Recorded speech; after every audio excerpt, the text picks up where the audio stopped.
I was walking around with a girlfriend of that time in Barcelona, and I was seeing the beautiful architecture of obviously Gaudi and Califati Montana and all the big guys down in Barcelona.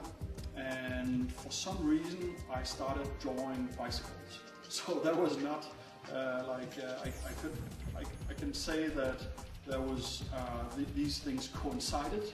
If they're causal,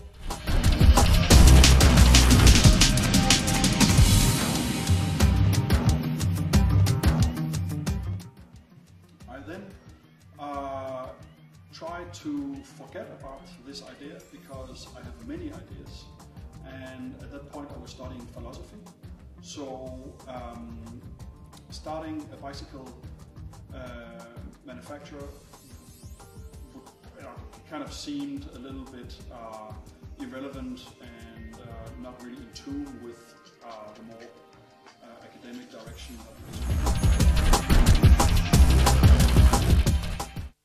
this. And then I went on to thinking, well, then I could buy one of these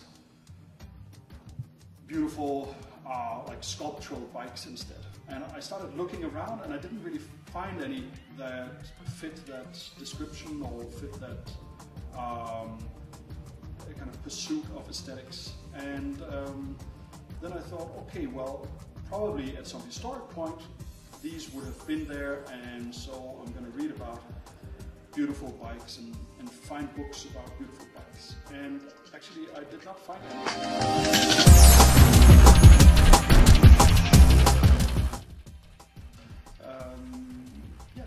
So basically people didn't think of bikes as a thing that would pursue beauty.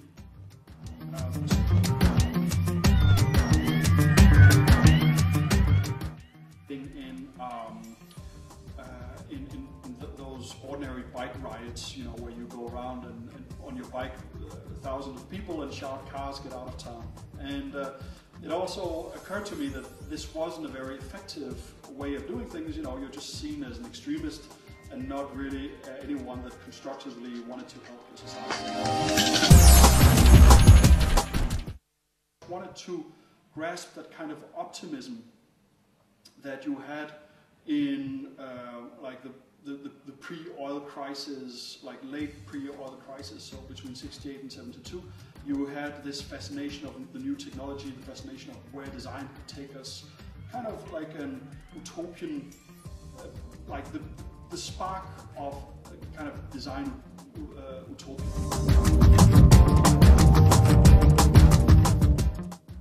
Two choices. I could either go with designers from that period of time, or I could go with a younger designer that also seemed to want to reinvent this optimism, and this person was Martin. I approached him through like a mutual connection, and ended up in front of him by Lake Como. A week, I think, or maybe 2 weeks at most, after I had sat down and agreed that we would start this company.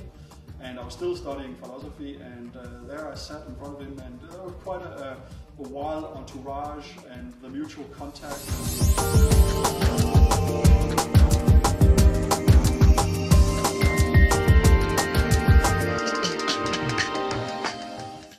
About my vision and my ideas, and I had gathered tons of technologies that existed and weren't applied within that industry.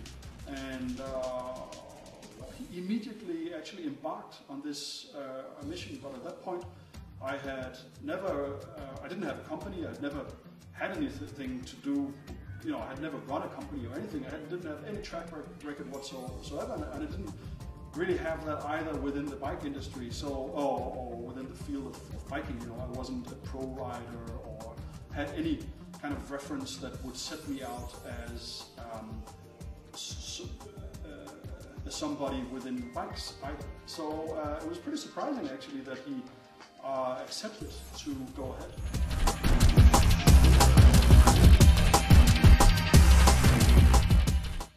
Yeah, so Mark's bike was the first that we embarked in designing. it turned out to be a very, very challenging bicycle. I mean, people look at the superplastic forming as the big challenge. That obviously was a challenge as well, because no bike had ever been superplastically formed.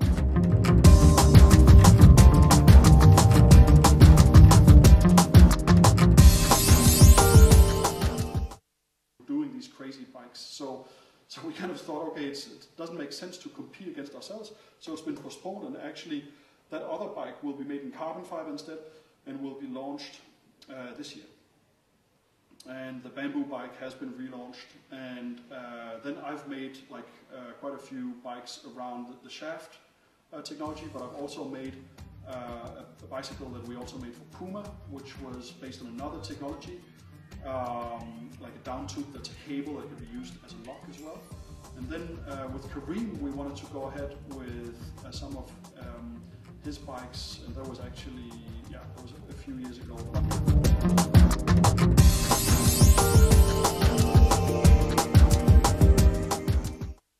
Omega was putting bi from bicycle or two, like two wheels, together with Omega, like the Greek letter. And if you have two Omegas and you put them close to each other, they look a bit like a bicycle. So that was like the Bio-Omega. But obviously, it could also be bio as life in Greek, and mega like thousands of thousand lives, you know, like this.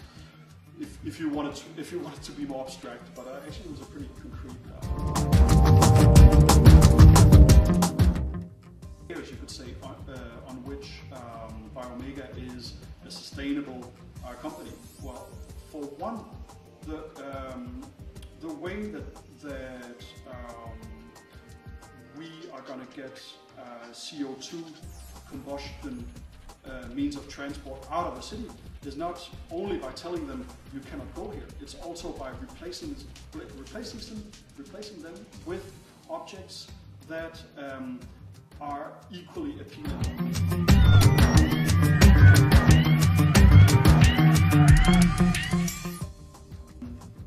You will not get a guy from his BMW or Audi or whatever onto a bicycle before the bike actually competes with this car.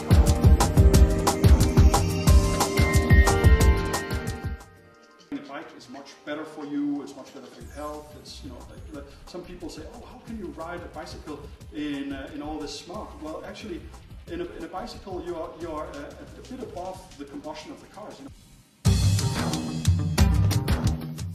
You see CO2 by